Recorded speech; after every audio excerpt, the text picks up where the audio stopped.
So I've done something different. I've been trying to sort of stay away from motorized anything, really. But, you know, with the injured knee, it's just one of those things. So if you notice, I have a deep cycle battery up here with a little solar panel thing. This is your typical Walmart. I think it costs like 90 or 89 bucks or something like that. 109 amp hours. This little thing I bought at Harbor Freight Tools, the little solar panel thing. It charges at 1.5 watt, which is more than plenty. And then at Walmart, I bought this trolling motor. This is a 30-pound motor, and, you know, following a lot of the online tutorials, I have hacked it into pieces, rewired it, and all that stuff. By the way, if you're gonna do something like this, you know, they always tell you to be oh so careful about cutting the pipe. Well, cutting the pipe is the easy part. It's drilling the hole that anchors this to the pipe is what the issue is, because there's no way to do anything with the wires at all, because you gotta drill a hole from one side of the pipe to another one so that you could put a bolt there, and at that very moment the side of your drill bit eats into the wires. And so I did damage 3 of my wires. No matter how much I tried to like use a screwdriver, you know, to push it off to the side, I ended up taking liquid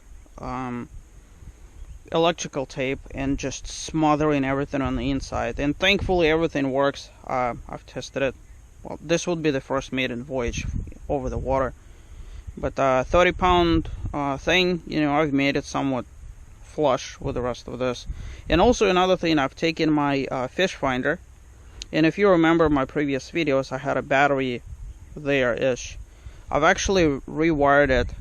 The battery is connected through 10 gauge wire, insulated, double insulated rather, all the way up here, and then it comes out. And the way I insulated it is I've taken this cheapo nylon, looking around my back, oh, there's a Mr. Alligator over there, cheapo nylon hose,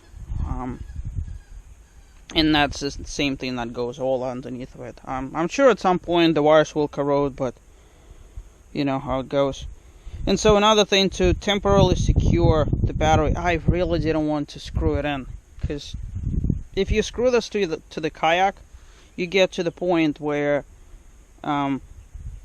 if this starts jumping, like as I'm going over all the rough terrain that I typically go over, I don't want this ripping holes in my kayak. So what I've done is I've taken cheapo straps and just kind of encapsulated it a little bit.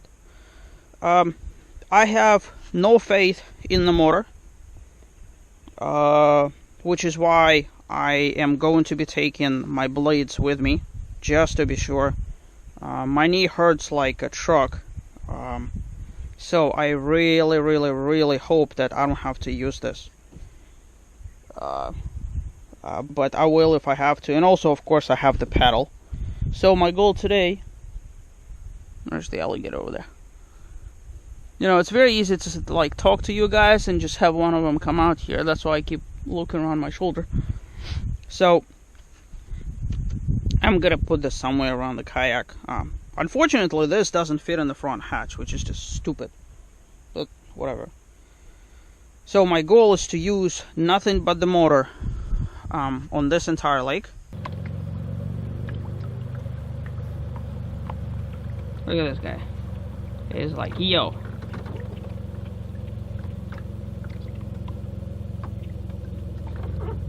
He's clocking it too, look at him. Whee! Off he goes.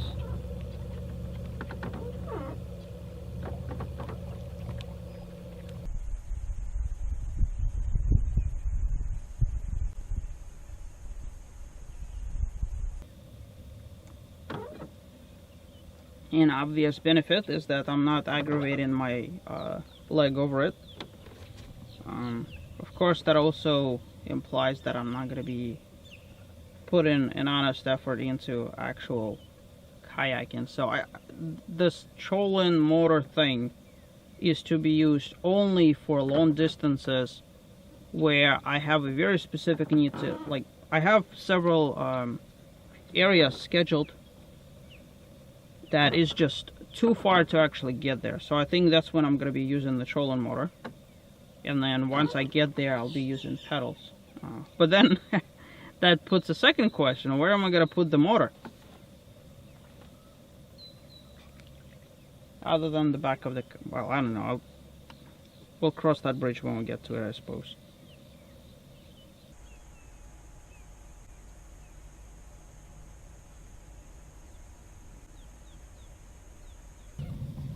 Open the back there. There you go. That's the great blue heron. This guy, he thinks that I can't see him. He's standing there super still.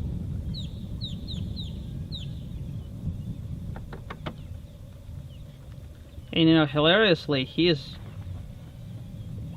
I don't know if he goes. Hilariously, he is right next to two somewhat big alligators. And no fear of them at all. And I don't know if it's due to stupidity, as I mentioned prior, or whether there's just this natural symbiotic sort of I'm not gonna touch you kind of thing. Because technically speaking, the herons prey on little baby alligators, and little baby alligators prey on heron chicks. So maybe once they get bigger, they kind of say, screw it. But that would be quite a snack, because heron is a big bird by comparison.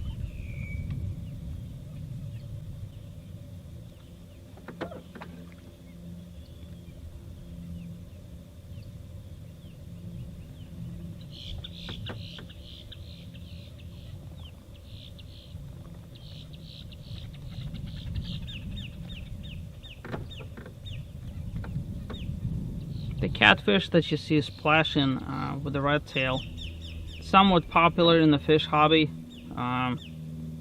It is an invasive species. It's called the red tail catfish.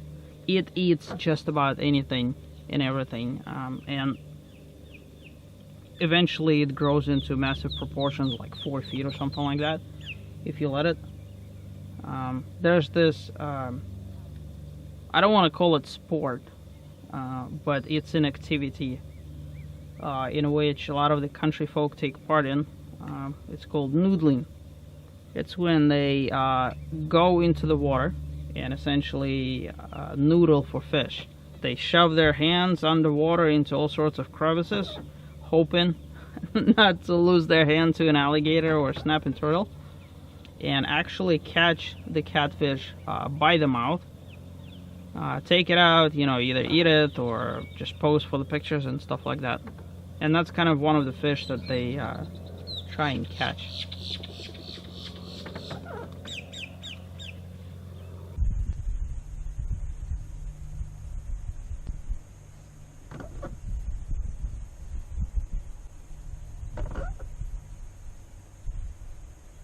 And, oh, look at that. Hopefully he will not be wrapped around my propeller.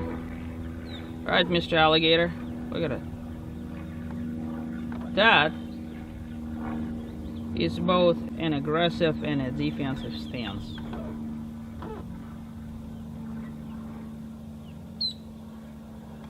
Kind of depending on the circumstance. You know, unfortunately, my quest to find an alligator on the fish finder hasn't really come to fruition quite yet. I just can't spot them at all. And a couple of times when I swim right over them, my transducer just doesn't pick him up as actual alligator shape. Which is kind of sad. Otherwise, I would have taken a picture of it.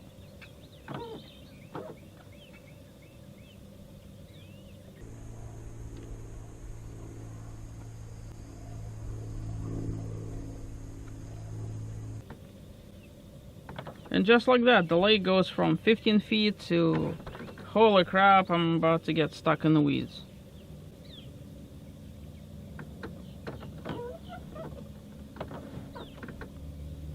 That's the disadvantage of this type of lake vegetation. It does a really good job cleaning the lake and making the water crystal clear, but the fact that it just clobbers up everything in process.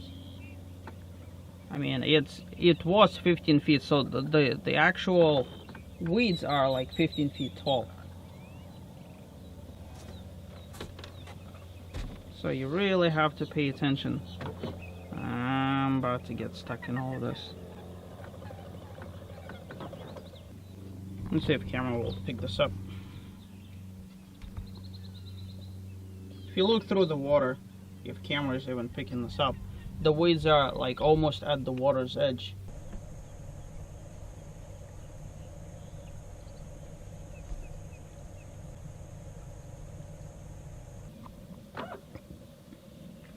Areas like this are really interesting.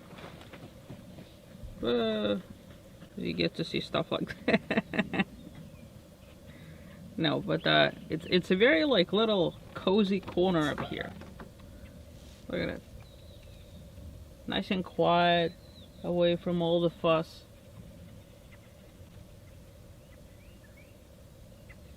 And the water is, what is it, 12.5 feet deep.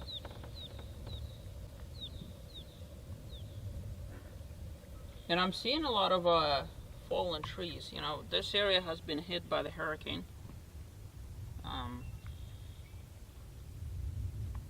I keep hearing people like downgrade the severity of Hurricane Irma. Haven't lived through it myself. When it was passing right on top of my house, like literally the center line was 500 feet away, we got hit by the front side, the back side, the east side, the west side, pretty much every single possible side. And I could tell you that for a Category 2 that has traveled overland extensively after it hit Marco Island and went through the center of the state, yeah, the damage on, you know, gated subdivisions has been negligible, but everybody else living in the middle of the state, it was tough. And that's why, if you look over there, for example, across, you could see a whole bunch of trees that fell. This whole area has had every single possible variation of hurricane damage. You know, the wind, the flooding. It was bad. The roads were closed for a long time. The bridges got damaged. No power. You know, I vividly remember how a lot of people in the area where I work, you know, were complaining about not having the internet. I'm like, you have to be kidding me. You just survived the hurricane. You know, we didn't have power for a while, a long while, a lot longer than I particularly care for, which is why I actually have a generator now.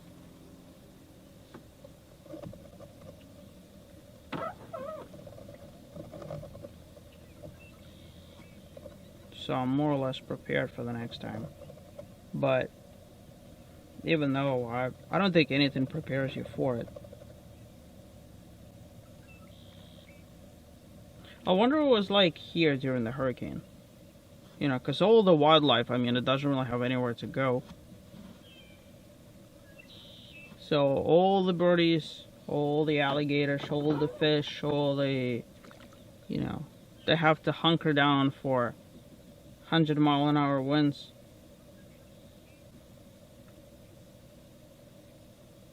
Man, they got some giant plecos here. Oh, freshwater gar. You know, that's a fish that I've mentioned previously I wanted for my fish tank. It's just that catching one is not exactly easy. I keep seeing them, but it's not like you could just take them. they're not that easy to catch. And because I don't have a fishing license to begin with, well, I used to, but since I don't fish anymore, there's the semantics of that. So if I was to harvest any fish, I'd probably have to get the license first, see if it's in season, see if it's a protected species.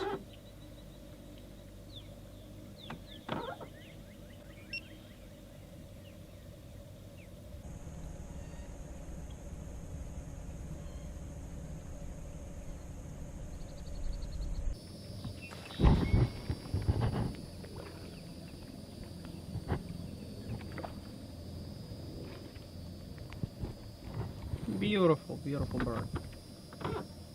And this time, if you notice, he hasn't made that horrible, horrible screeching sound that they all do.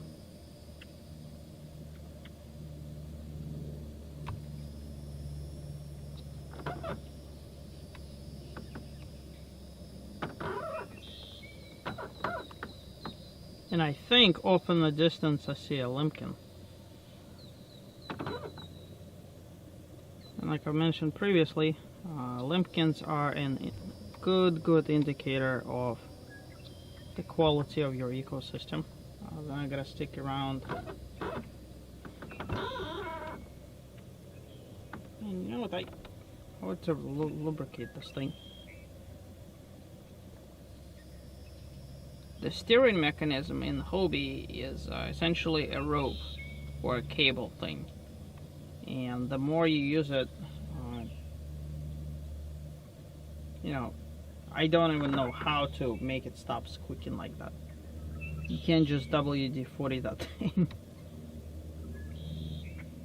Look how beautiful he is.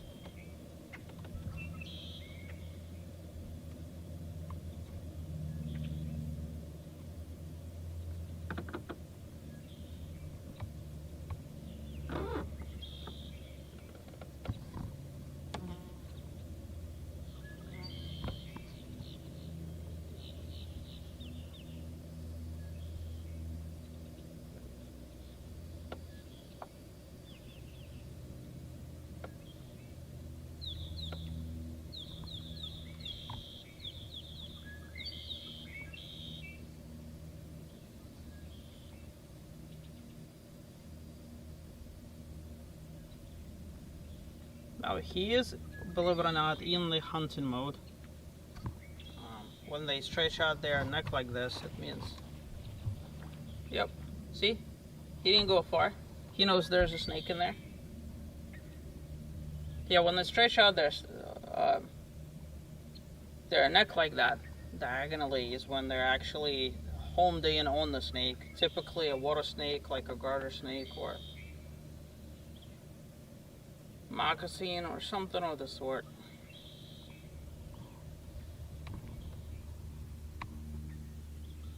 Beautiful, beautiful bird. Oh, off he goes.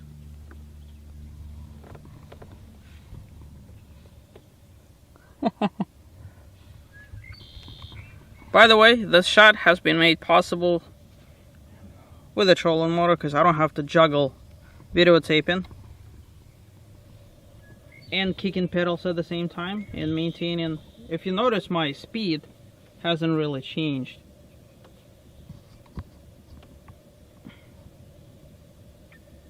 You just set it and forget it. There he is. Man, that is a big specimen actually. Oh, well, I was mistaken. That is not a limpkin. That is a raggedy looking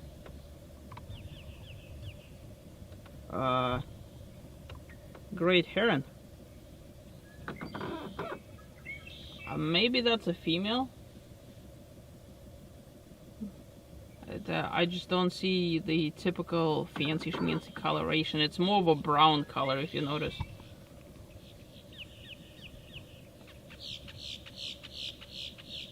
Right there.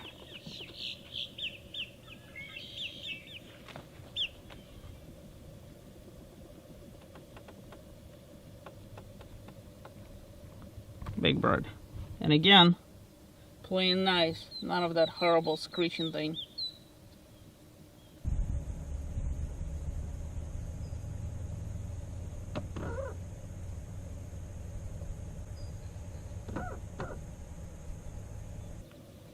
Today is a marvelous, marvelous day.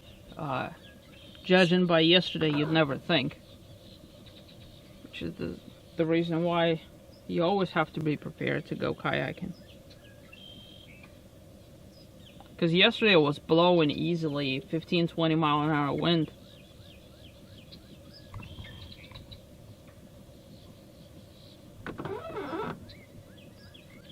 And one of those days I'll get my tripod thing figured out right. I apologize that the picture is slanted. I've been messing with it. I mean, this is a cheapo tripod, which I've adapted to a kayak mounted tripod whatchamajig.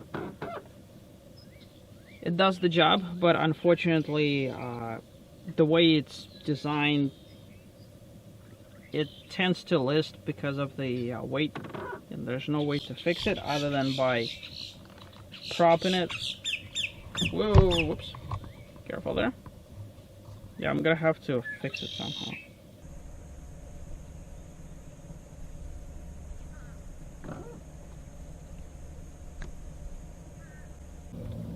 So I'd like to have a safety moment for a quick minute. I just had something happen to me that has pretty much never happened to me in the past. I am very spatially aware of where I am, where I need to go, and I've been circling around the lake. So seemingly, it's just impossible to get lost if you go in a circle, because eventually you're gonna end up right where you have to get. And after doing the whole lake, eventually ended up over there-ish, heading back, no biggie. And I knew where I needed to get, which is there, okay? But there looks completely different from there.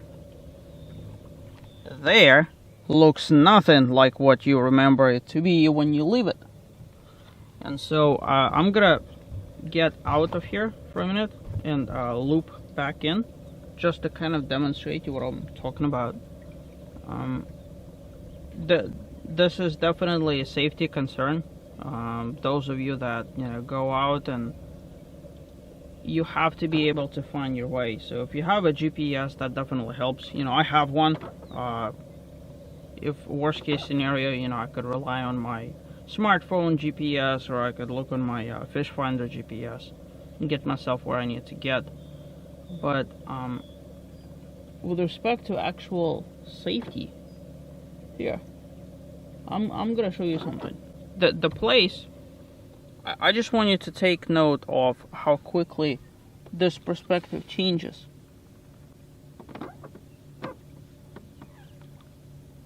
Boom, just like that.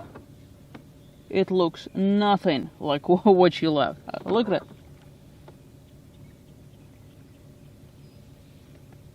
Nothing at all. And I don't know if it's an otter behind me or something. It's been splashing for a while. Look at it. And if you hug in the shoreline, which I'm about to do, you would have just zero spatial awareness, because it all looks the same. I mean, look at it. From afar, look at it. You just follow the coastline, and you're like, oh yeah, it's right around the bend, it's right around the bend, it's right around the bend, and then you tend to find out that it's not. In my particular case, I knew where I had to end up, but from this angle, which I'm gonna turn right now, there you go.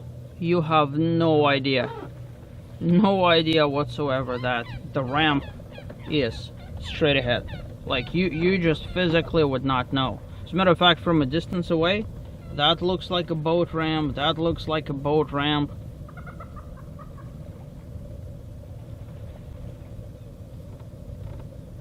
So just kind of do keep that in mind, when you're leaving, especially for a long trip like I typically go on. You know, you need to remember specifically where you've taken off, because otherwise you're going to be at it trying to find your way back and not being able to do so. And look at it, from this angle, I mean, my truck is like right there. You other than the alligator in the front of the shot, you would never know that I am parked right there.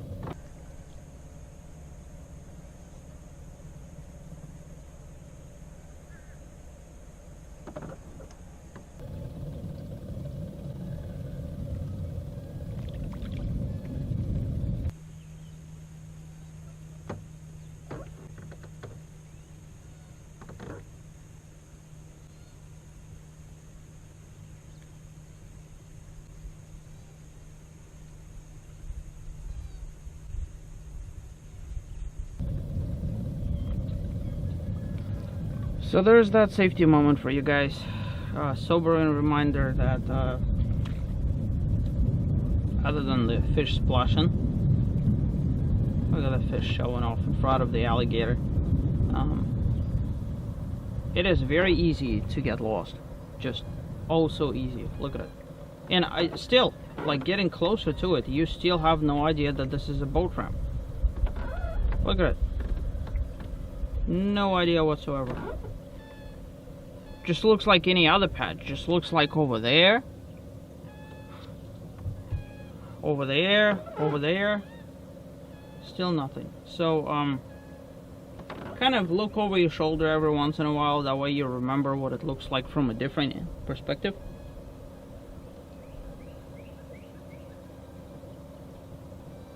And still, even this close, you have no idea that my truck is parked right there.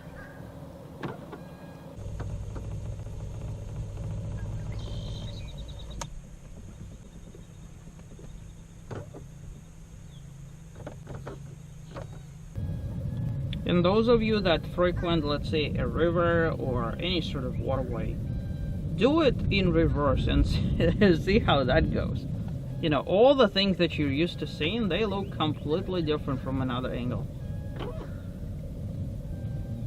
And there we go, there's the boat ramp. You would never know.